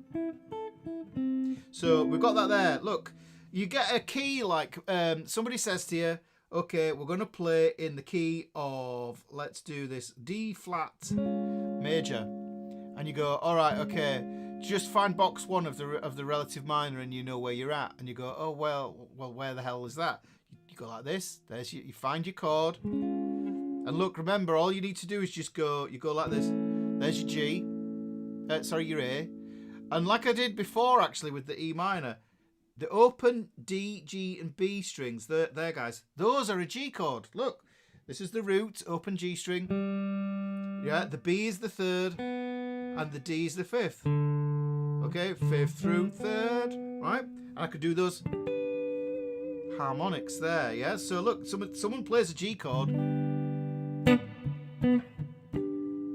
I could play fancy little things on that, yeah? So this is the cool thing about this idea, but you know, we can do some harp harmonics on that. Simple enough to remember because it's just one shape, and all you have to do is you have to track on the major shape. That's the root note of the chord and the tonic of your key, and down here that's the root note of your minor chord, and that's also, if you were in the minor key, that would be where you are starting with that one there. So hopefully useful tangents, yeah? You see lots of diagrams of this kind of, but they don't show you this. They don't tie in this idea as well, because, yeah. But anywhere you go, so you're not stuck. You're not lost. You know, when you want to, you know, play along to a backing track, one of the first things you do is you think, all right, okay, well, what key am I going to play in? Okay, what key am I going to play in? Right, okay, so you know what key you're going to play in, but where do you start? Where do you launch on the fretboard? So if it says that it's like minor, A minor, C minor, you know, C sharp minor, one of those awkward keys. There's awkward keys and you think to yourself, oh, there's the E.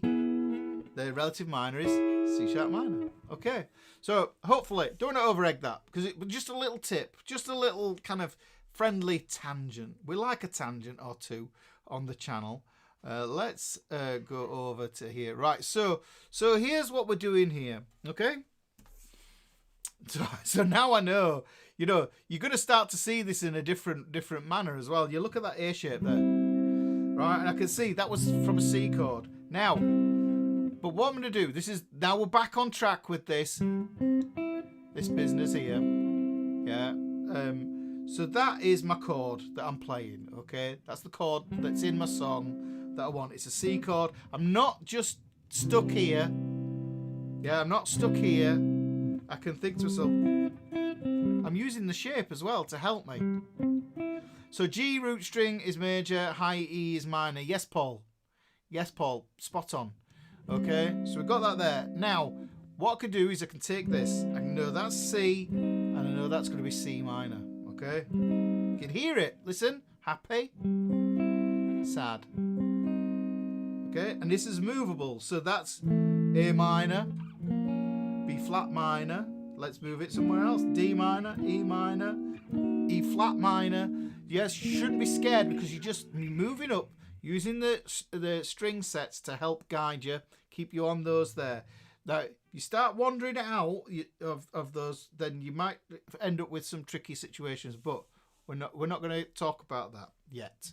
Right? So here, D shape. We all see it as this, but the thing to know is that it's a movable shape. And if we're just playing the 3 strings that it's on, the blue lines there, yeah, that's a D. Chords move like notes. D, E, F, G, A, B, C. I'm just moving the same shape up there. D. Let me change it into its minor version. This version here. D minor. Okay. We've got the D minor. We've got the E minor. F minor. G minor. A minor. Look at that. Look at that. Look at that. Little tangent. Another little tangent. Let me just go on a little tangent. Look. I can tie this into other things.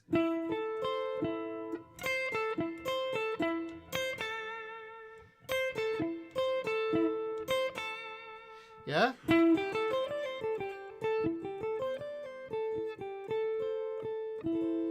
This is where the Albert King box is.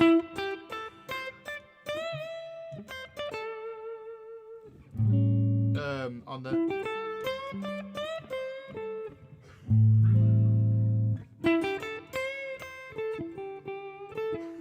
does this work?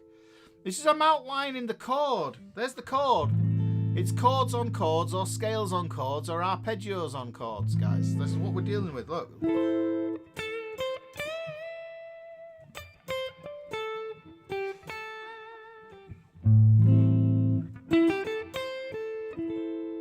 There. Lovely. Hang on. Major.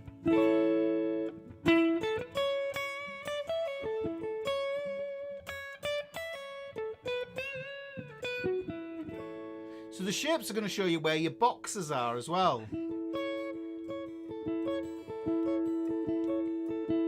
Yeah, so got that going on. So that takes us back to here, guys, and actually just let me move this over here. So those are the three shapes.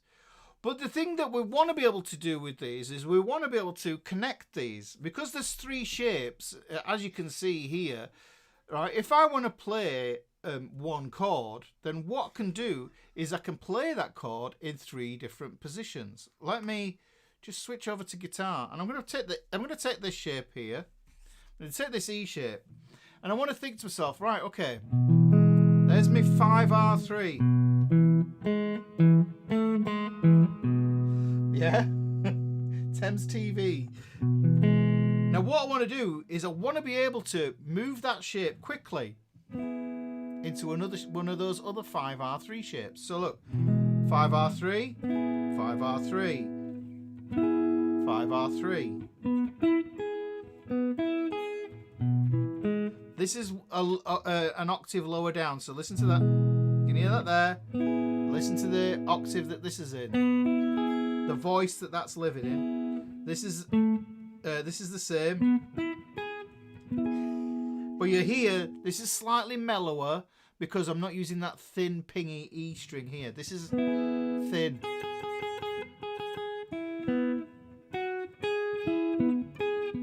Right, and then what I could do is I've gone there and I can connect back up to my E shape again. So I go E shape, D shape, A shape, E shape.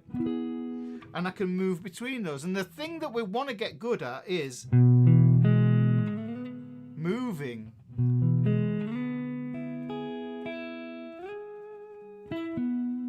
So I can move from one shape to the other, and this is going to help us to move in different boxes, okay, in different zones. I think of them as zones, and it'll make more sense when I show you the Oasis tune that we're going to do. 5R3, 5R3, 5R3, 5R3. Okay, so those there. Now look, here's what I want to do here with take the A shape. Okay, so I need to think, if you wonder where you're meant to be going with this, you go A shape, G shape, E shape is going to be your next one. Okay, so you can omit, you think to yourself, C, A, G, we're not doing a G shape, we're going to do an E shape, so that's going to live here. So how do I connect that?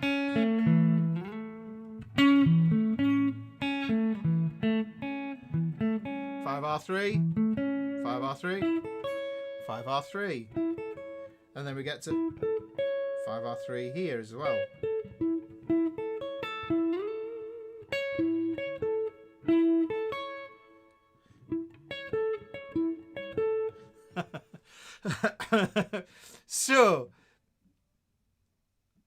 So what we can do then is we can take that there. Right, we can also do it starting on this D shape. This is just showing it in three different positions up the neck, okay? There are drawings for this in the old PDF club as well. They're going to be up there. So take the D shape. The next shape, C, A, G, E, D. We go back to the C shape. That's where the C shape would live. But that's where the A shape would live. So we go there, and we go, oh, so it's there. So just practice moving from one to the other, and then think to yourself, well, how can I move a bit more gracefully on that? I think because what we can do as well is we can look at this. That's on the G, B, and E string. This is on the D, G and B string. So there's two strings in common. So I can, with this shape, slide up on that third finger into it, or I can slide up on the first finger. You know, so this is how we use this intelligently to move up, you know, sticking to those shapes there. So that's a D, that's a D, and then we know from the A shape that we have there, right, that we're going to get a G shape, which leads into an E shape, which puts the 5R3 for the E shape just here. Okay, so that's taken care of those major sounds. But we can also do the same thing with the minors. So look, there's the E minor. Right? Before we had the major here, we switch it around. So we've got this now. And I think what's useful to do with this you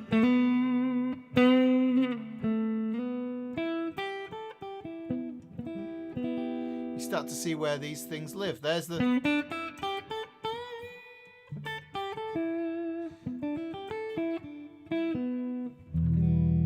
that's where that Albert King box is. Look, the D minor shape. There's the roof. There's the house. It's a bungalow. Okay, there's the D minor shape there on that E minor. The next one is this.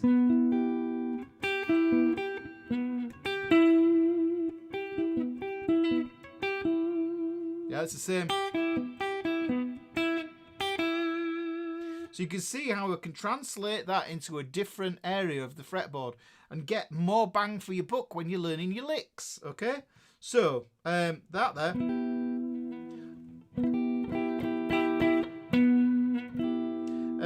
And then what we do is we can go all the way back up to where were we? What were we playing? We were playing an E minor, weren't we?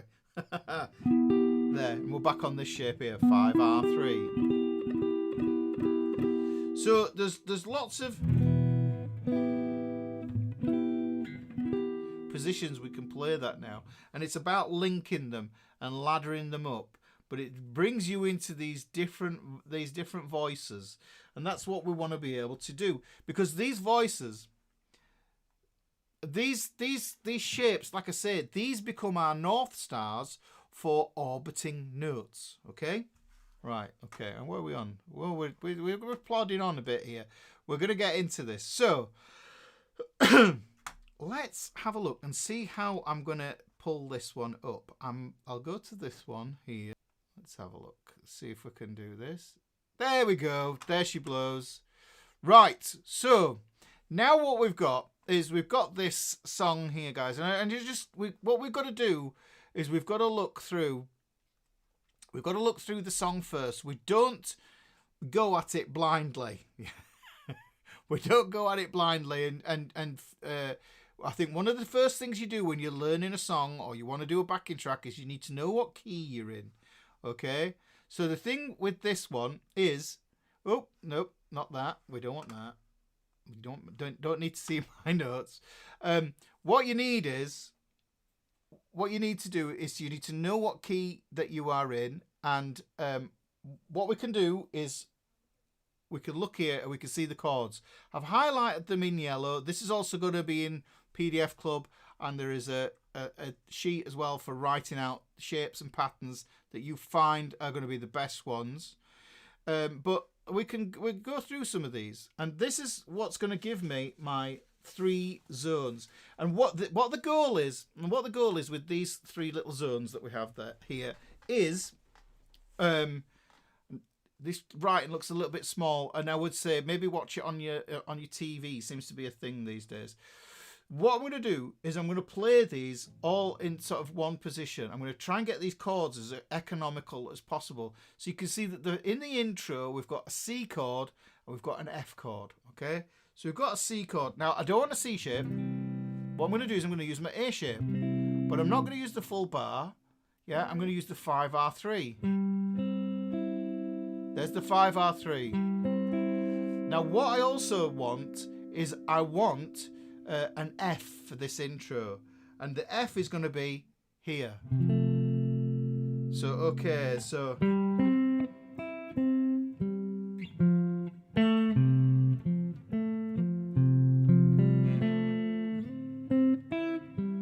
there's my C, there's my F. Okay. Now the next shape that I'm going to use, I mean, when I was doing that F there, I was thinking to myself, I could play this. This is a root third fifth, but I'm sticking to 5R3s for now. I'll be a stickler with that. So, but I just thought to myself, actually, when I was doing that, that would work as well. So you have to watch that lesson about the master triads, okay? So we've got C major, F, okay? There, that's for our intro. Right, verse 1 goes C, G, A minor. I'm only going to tackle 2-3 chords at a time. So let's look at that. We've already figured out where C is. There's C. Okay, and this isn't. We can use this as well to help us to find the melody. Although for the most part the melody is a pentatonic scale. So we've got the C major here. We could use that little root third fifth, but we're being sticklers for that. There's the 5R3. Okay. The next chord we want is the A minor. So we've got this shape here. Okay. So slip inside the eye of your mind. You see, this is even a way to just play the chords with 3 fingers, no barring involved, you know, no difficult shapes. If you just go like this.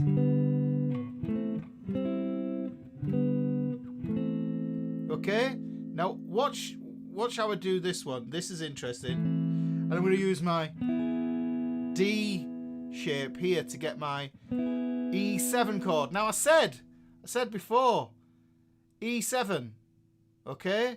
What do? We could play an E7. We can play it like that, yeah? Because what we do is we take the root, major 7, flat 7, like that. But we need to know the major shape first so we can simplify. If we want to blag the song, there we go, like that. And then go to the F, to the G, there, like this. A better place to play. So playing through all those, I'll just go through those verse chords, and what we have is C, G, A minor, E, F, G, C, A minor, G. Now hopefully you can hear that I'm outlining the song here. You can hear the song being outlined, yeah? If you're singing it as I'm playing it,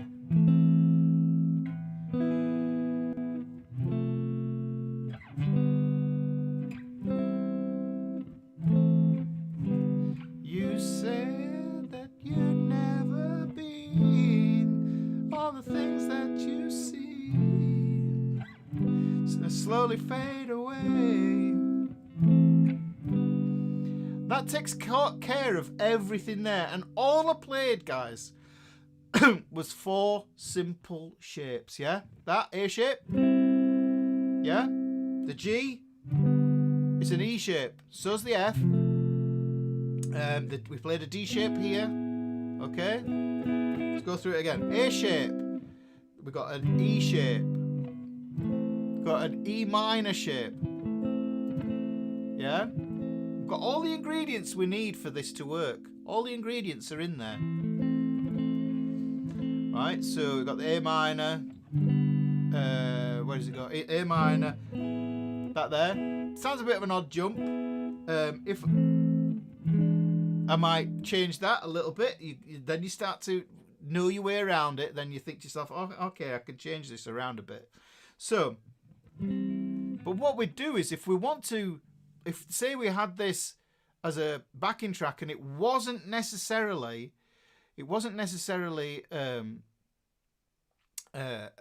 you know, a song, it would say it was a backing track, and you think to yourself, Oh, so you go. I think to myself, this is in C major, okay? I think it's in C major, and it dips into. Hang on, let me just for emphasis, guys. C major, but what it does, guys, is it drops into with that E7. Where's that E7 coming from? I talked about it was 2 weeks ago that we talked about this. Where's that 7 chord come from? It's borrowed. Yeah, it's borrowed from the harmonic minor. So it's borrowed from the A harmonic minor. That's where that chord comes from. You won't find that in the C major, because the 7th chord would be a G7. Okay. So this is the thing. Let's have a look. Where are we? We'll get back to this. There we go. So, like I say, so it's in C major. Because I'm in C major, I know that I'm going to have my scale here. So go.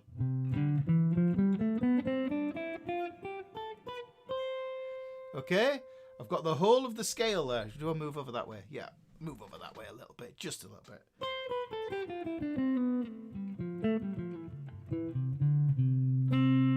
Okay, so we've got that there. So I've got all that business there. I know where my scales will fit into this. Okay, Den Ravens, harmonic minor. Yeah, so what we can do is we can add those little notes in there. If we know the scales, we can add them. But we can use this idea of using these little triad shapes, these chord tone soloing things. Yeah, I'm going to use that. I'm going to add that note there. Yeah. We're going to a G, aren't we? So. You see? You can add that there. There's the G. Here comes the A minor. And then here comes the E7. Do you know what? It's easier for me to play it here. Using a C shape. Artistic license. I could play it here.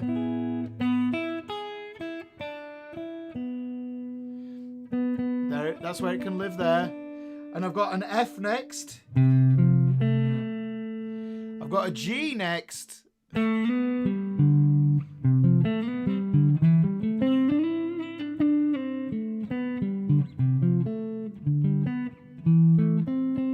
So you can see I've got all those ideas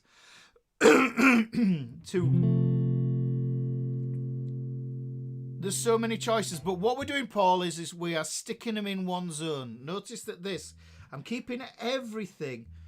With the F chord, I don't go any further than that. And with the A minor chord, that's as far as I go there. So really, it's kind of, I'm thinking about these 3 frets and up here a bit and then down a bit. Yeah, not too much. But the thing is, you just got to work through them. Find out where they are, like that. G. If you get stuck as well, what you do is, I can't find a G. Where's the G? Hang on. Go back to the original shape and then count it up. Count it up because chords move like notes. That's an E, that's an F, that's an F sharp, that's a G. I wouldn't even put the sharps or flats in. I go E, F, G. All right, there it is. Okay. Same with the A shape. Say that you didn't know that was a C. You go A. There we go. There's B and there's C. So you just move up in the naturals there. It's the okay. Yeah. So you've got all that there. Keep it all very local. Yeah. Keep it all local to one zone. And this is why I'm calling this zone 1. Okay. So, and you can see this is very E shape. Heavy on 3 of those shapes. Yeah.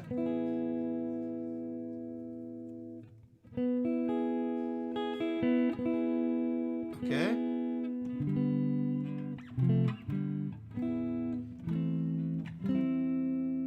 So we've only got a few shapes really that we can even play the F there like that actually. And then it doesn't have to be all the way down there. So I could play that way, look.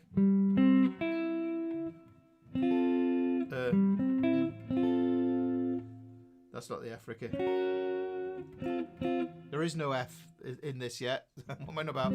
C, G, A minor, E, F, G. Yeah, that works. That's a bit simpler.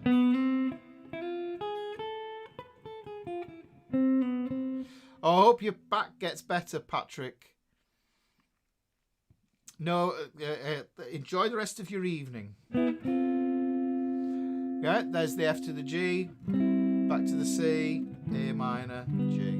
Okay, so that's zone 1. Let's move this up the neck now. I might need to. Do I need to shift this way, or do I need to shift this way? No, I need to shift this way. I need to shift this way. Right. Okay. So I could play this in other positions as well. Oh, I did want to actually get into the chorus bit of the pre-chorus of this. You can see it goes F. So I start a revolution from my bed. Look at that. There's that F major, F minor. Yeah, but Paul, what you want to do is once you're comfortable in one zone, you know, you'll move up into another zone. Use paper and pen, plot everything out, draw it out. It's not cheating. Yeah, so there's the E, there's the F. Yeah.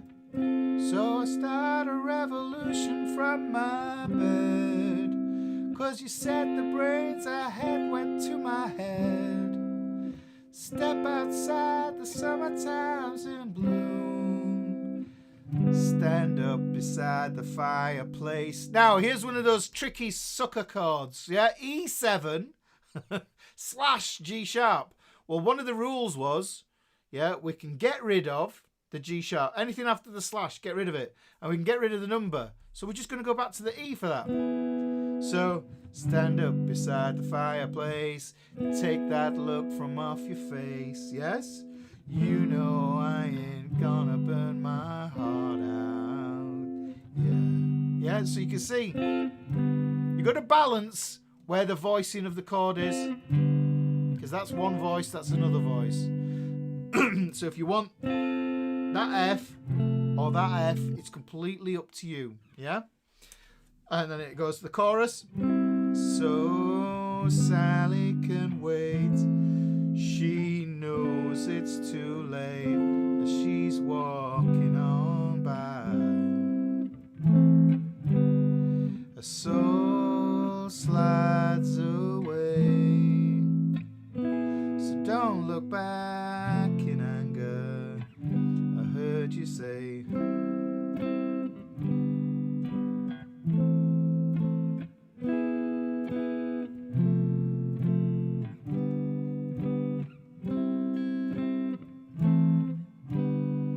And that's all I was doing. Oh, I don't know if you can see the bottom of that. That was that bottom of that chorus. Yeah, there's a whole bunch of chords just along here at the bottom. You do, yeah, the diagrams, you need to write the diagrams out, okay? You need to draw the diagrams out there, Sean. So, this is just one song. Yeah, this is just one song. I'm just showing you the principle behind this. Okay, so that's everything. That's the whole song done in what I consider to be zone 1 there. Now, if we're looking at it here, move it up here.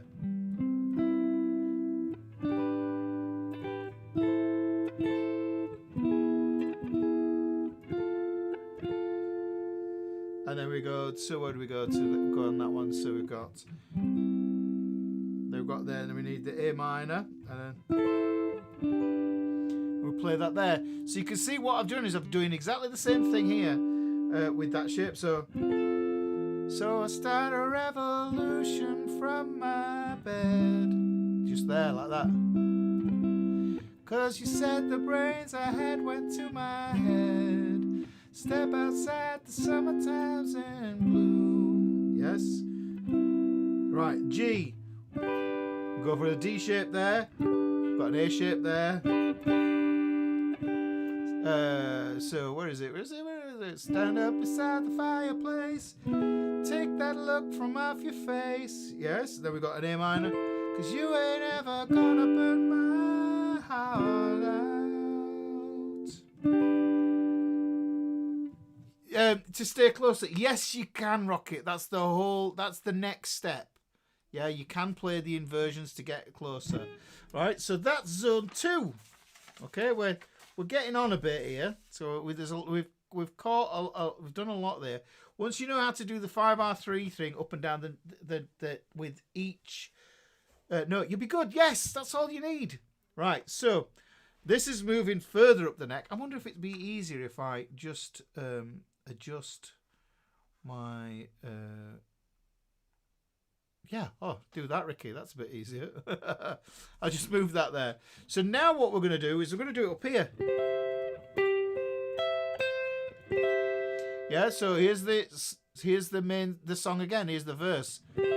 Slip inside, right? The eye of your... There's the G.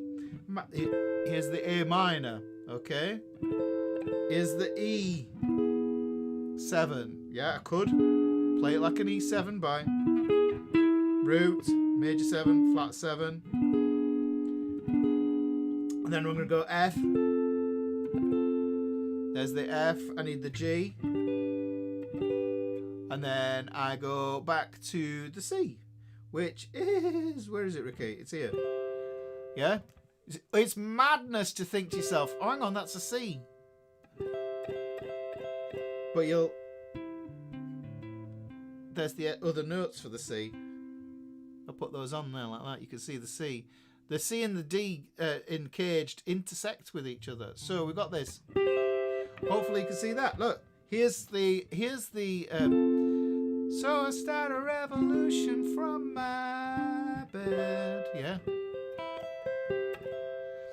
You can do this, you know, and I think this is the thing. If somebody else is, and that's another thing, guys. If somebody's down here playing these chords, and somebody's there going, slip inside the eye of your mind.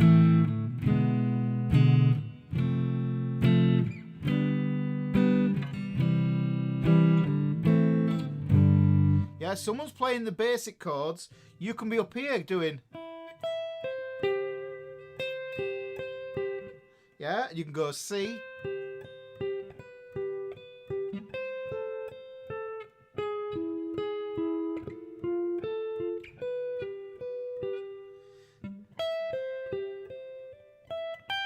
So you know where all this is going to, where this is all going to fit in. But that on the top of that, it's going to sound majestic, especially if you've got a Strymon Blue Sky or some massive reverb effect. Okay, so that's really where we start to apply this. Okay, so that's what we are really looking at. 3 zones. So we've taken it from blagging the shapes. Yeah, I know this is a lot.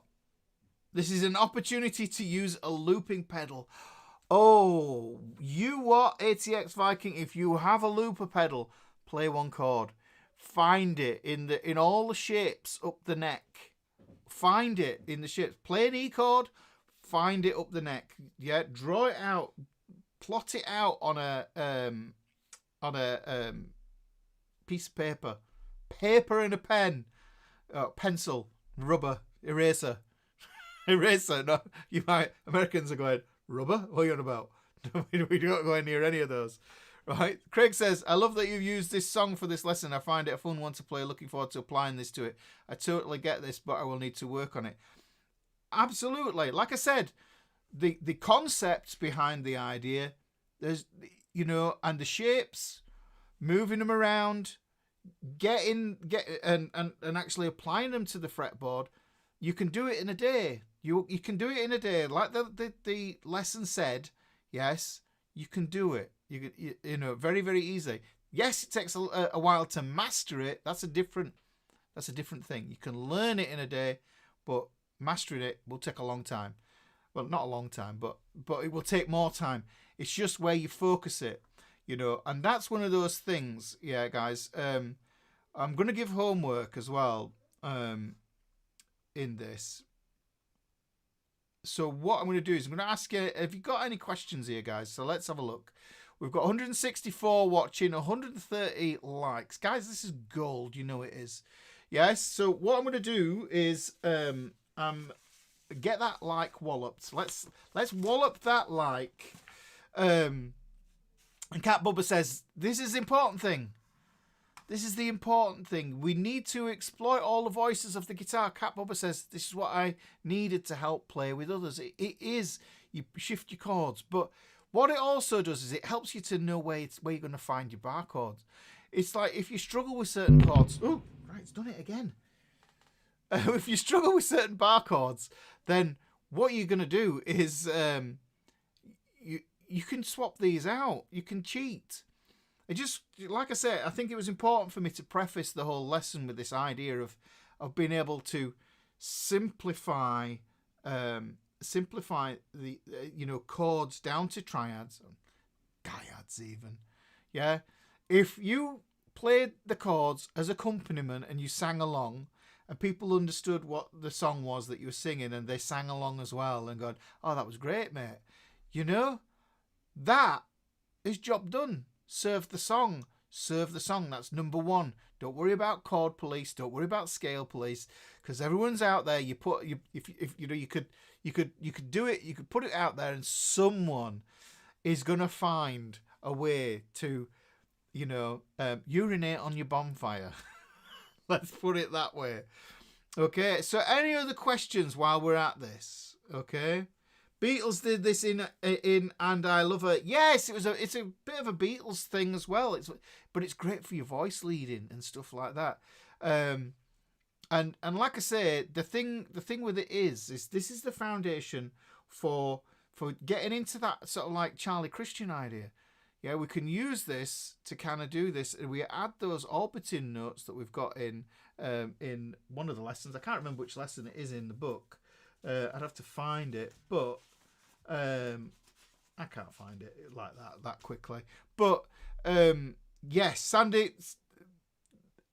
says makes sense not to use it. Now to use it.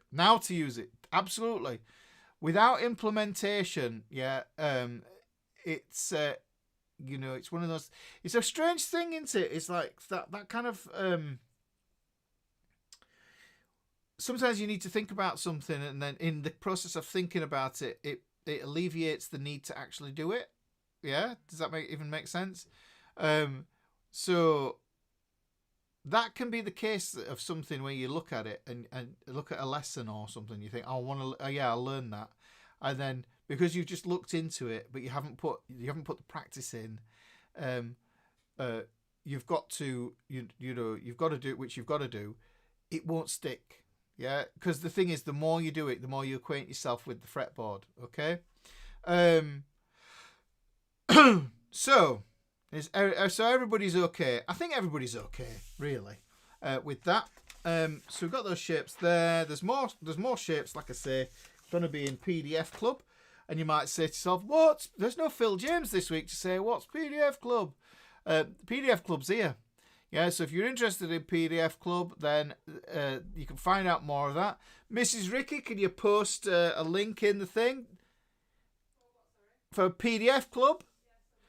Do we have a discount code for folks who attend the class?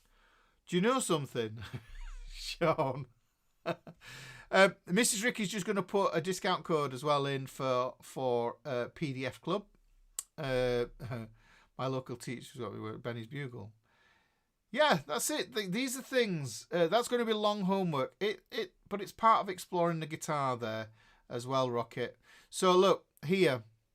Now, like I say, I did this on that song, and it's got that E7. It's got the minor in there. On that minor plagal cadence. I talked about that the other week. It's got a minor plagal cadence in it, guys. When it goes from F to F minor in the pre-chorus. Okay. But there's no reason to say that you couldn't do this with a simple 3-chord song, a 4-chord song. Keep it simple. There's 2-chord songs. Yeah. Achy Breaky Heart is a 2-chord song. Whether you want to listen to it or not is another matter. Yeah. But you can do this.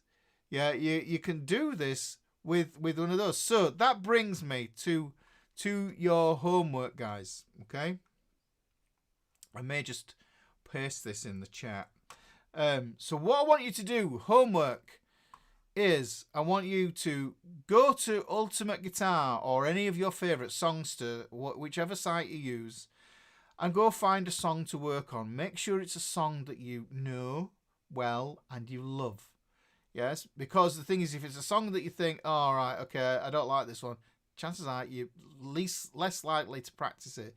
So make sure it's a song that you love. Keep it as being a simple 3/4 chorder. Yeah, this had 6 chords. This had it had more than 6 chords. Probably quite a few.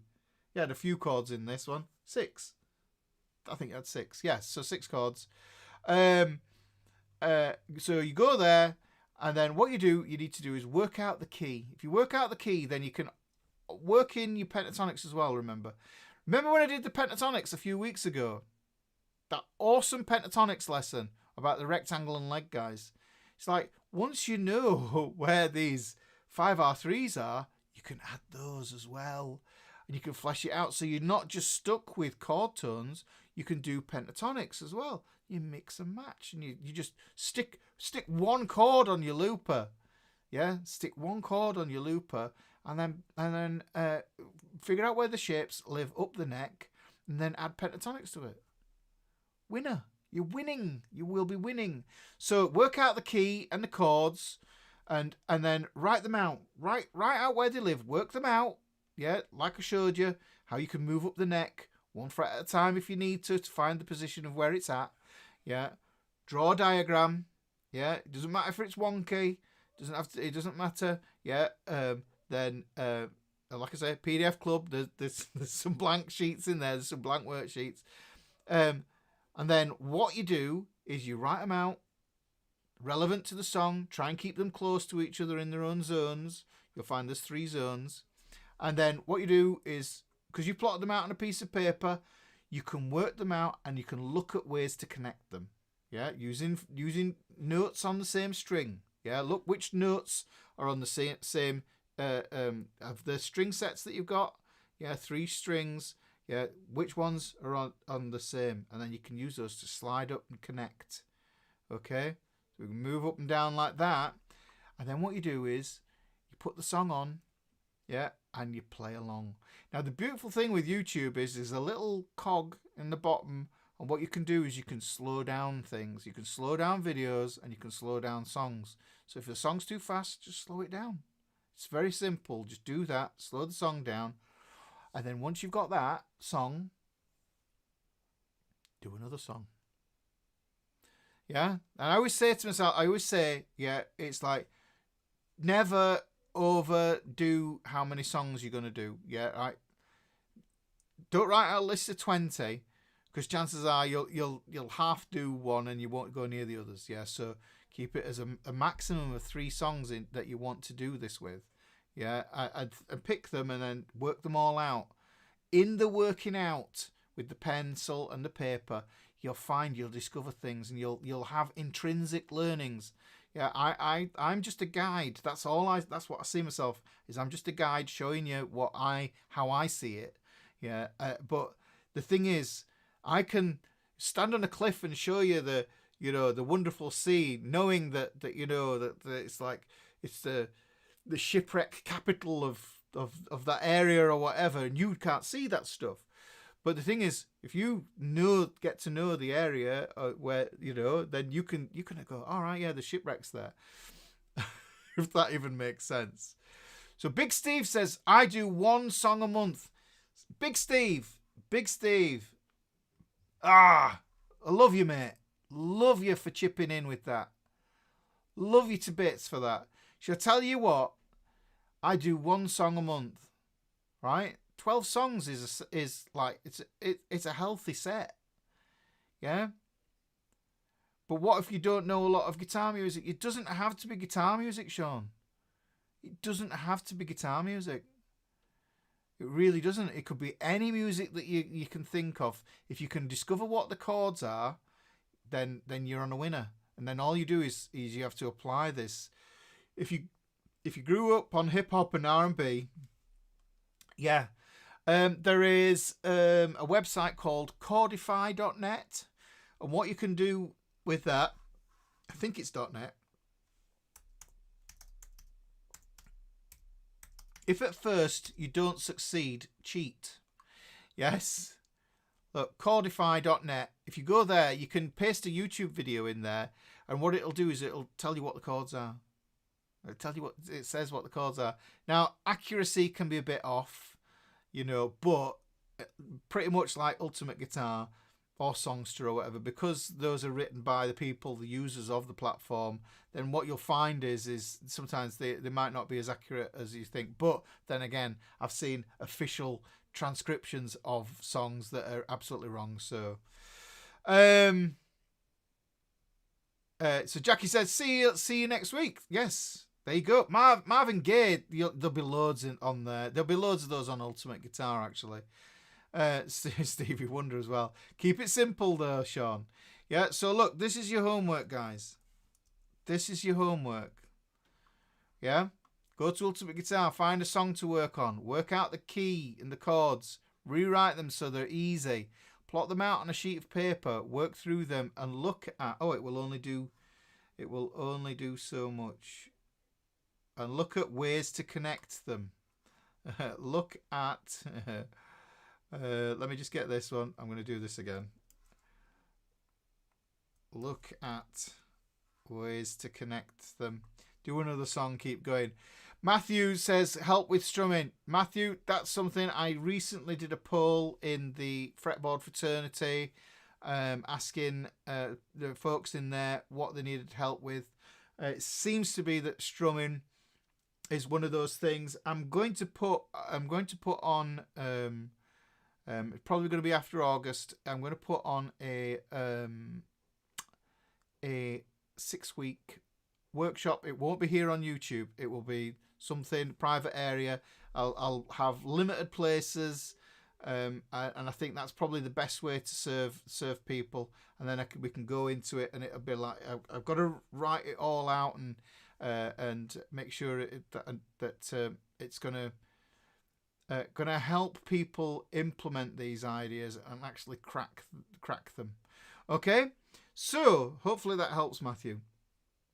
Okay, there you go, Craig. One of my favorite acoustic songs to play is a piano song. Yeah, exactly. You know, these days I don't watch guitar videos. I watch piano videos. I learn a lot from piano videos. You know. So here we go. Right. Okay, so that's what we got going on there. If you've enjoyed this lesson was brought to you today by the power of lesson page 60 and 61 of the book. What's the book, you say? Here's an ad for the book. What you do is you do a screenshot, and then if you open that in your pictures, what it'll do is you can press on it and it'll take you to the link there. That's how that works. But you can see this is 2 pages, 2 lessons from the book here. There are some other videos as well that go along with these as well. But this is like an expansion of this idea to give it a bit more context. If you want to do that, that would be great. If you do buy the book, like I say, you will find that the videos are in the Fretboard fraternity, which is my free community. I'd love to see you in there. Love to see pictures of your guitars. Love to see pictures of your drinking mug, with a mug of tea, yeah, or dogs, cats. We like all that stuff. I'd even cute ducks. I do like ducks. I like ducks when they're running. They're funny. You know, the world's so serious. It's like we've got to find these joyful moments where we can. So, guys, there we go. Mrs. Ricky's put Sonny Reed's. There's 15% off the spiral as well. So some people prefer the spiral. They like a hard copy spiral book. Yeah, I'll put that up there. There's the code for that. Sunny Reads 15. There's 15% off on that. If you did want that.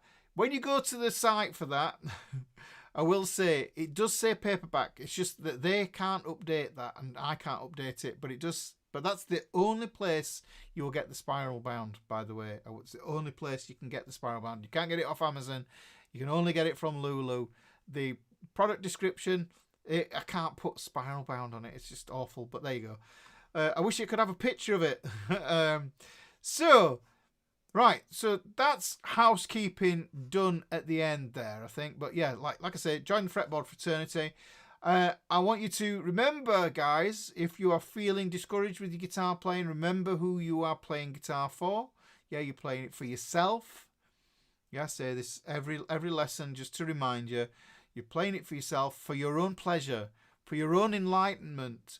Yes, to give yourself something, a distraction, you know, from other things that you might need it. We all need this stuff in life. So remember that. That's what I want you to remember, guys. And I want to thank you for rocking up today. Good to be back doing another lesson here. I'll be back again next Wednesday with another lesson. Don't know if it's going to be from the book. We'll see. I might do chord connection. I might do the chord tone connection. I did that a while, not so long since, I think. But if we put this and join this onto this today, then actually it just extends the whole thing. That might be interesting. Yeah. Let me know in the Fretboard fraternity if that's something that you'd like to do. Then that would be brilliant, guys. Until next week, look after yourself, look after each other. Yes. Much love from the Comiskis here. We'll say good night. Take care. Bye-bye.